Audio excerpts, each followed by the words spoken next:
We're here with Rob Astorino, gubernatorial candidate for 2014, running against Andrew Cuomo, and we're here at state-owned property, the Battery Park City Authority's ball field's a big asset, and so I thought it'd be appropriate to interview you here. No, it's beautiful here, absolutely stunning. You know, I've been coming down here for a long, long time. I was born and raised in New York, and I worked in New York City for a long time, and obviously New York is the capital of the world, so there's so many great parts, and Battery Park City has really grown tremendously for the better. It looks so much better than it did a long time ago. But just a little secret, I used to date a girl down here. Okay.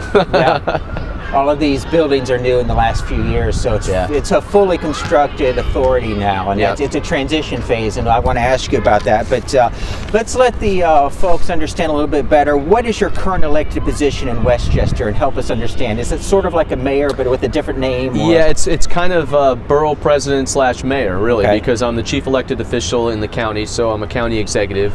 And unlike the borough presidents, the county executive runs the day-to-day of the entire county government.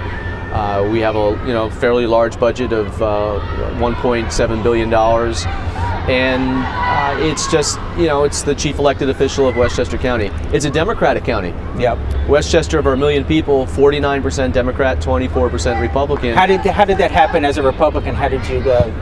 That's unusual. Well, yeah. Kind of like Giuliani getting elected. Yeah, a little bit. You're right. And I got elected by a 13-point margin twice.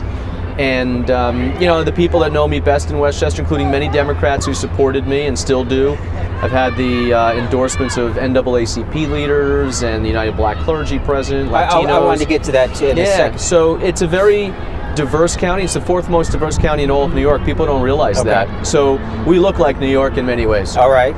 And before that, you had private sector experience, right?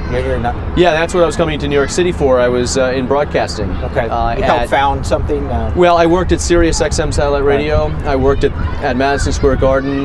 We started ESPN Radio in New York City. All right. So I've done TV and radio my whole life, both in front of the camera and in management. Do you still host your own show?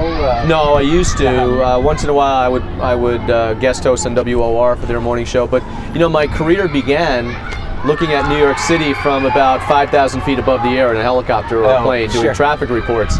And just like dusk here, there's nothing more beautiful than watching the sunrise come over New York City and it waking up. It's a beautiful sight. I know. That's why I live here. I've got a nice view and so forth. And so.